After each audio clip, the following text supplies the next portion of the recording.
คันพี่น้องสบายดีเด้อพี่น้องตอนนี้น้องมาเสียหยาพี่น้องฝนตกเลยหยาป่งสืบเสียหยาสิ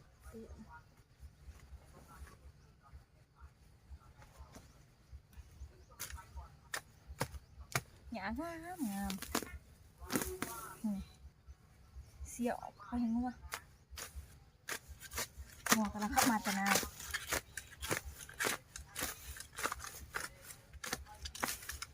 เป็นตัวเขาเดียวพืชกินมาว่ากำงาม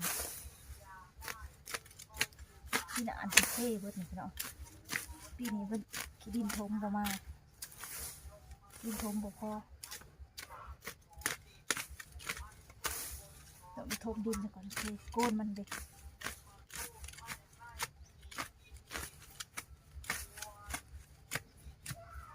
เว้ยหงายช่างเอาหงายแทน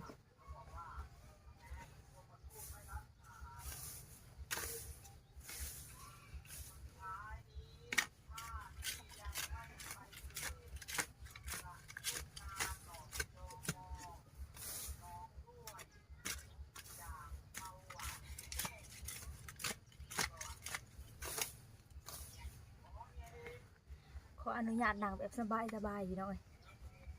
แบบนี้เลยแบบบ้านเฮาเลยสบาย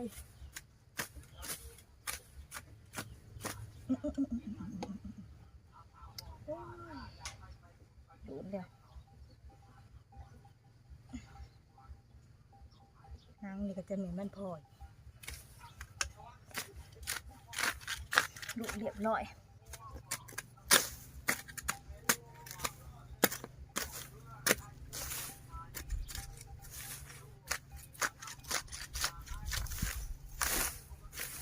เสียมหนึ่งสิเดี๋ยวไปซื้อใหม่เลย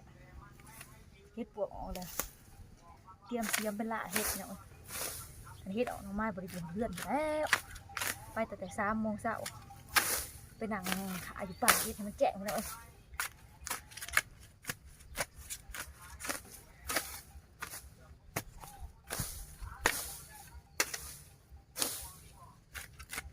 ความสุขของการเข้าป่าเข้าดง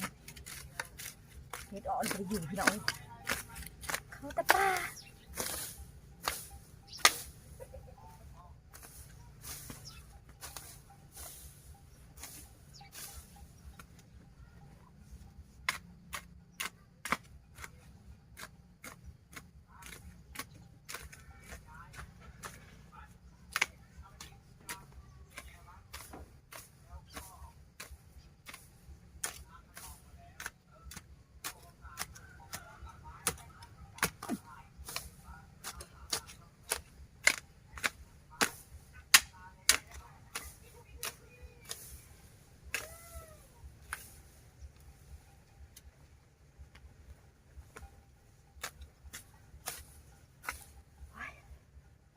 หนังยาก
ผักหน่อกินกับแกงทำไม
สิแล้วเลย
หอนเห็น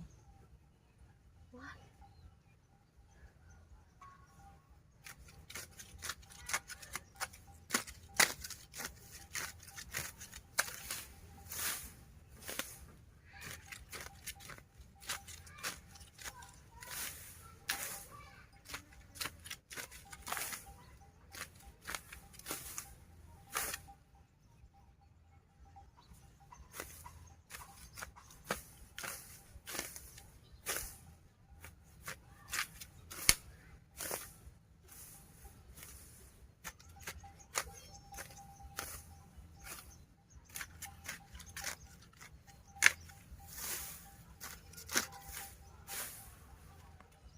เครือพี่น้อง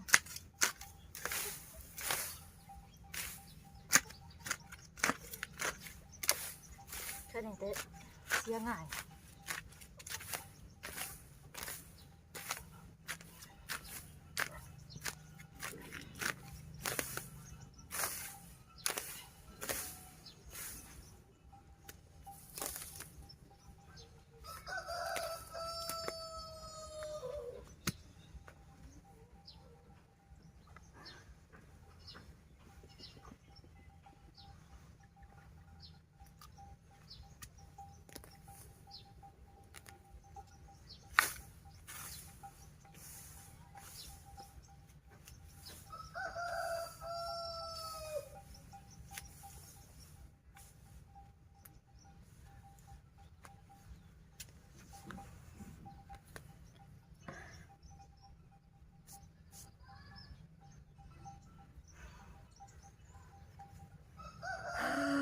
หอนพี่น้อง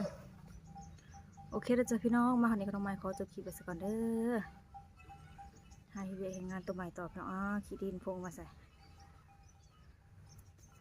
หอนลาย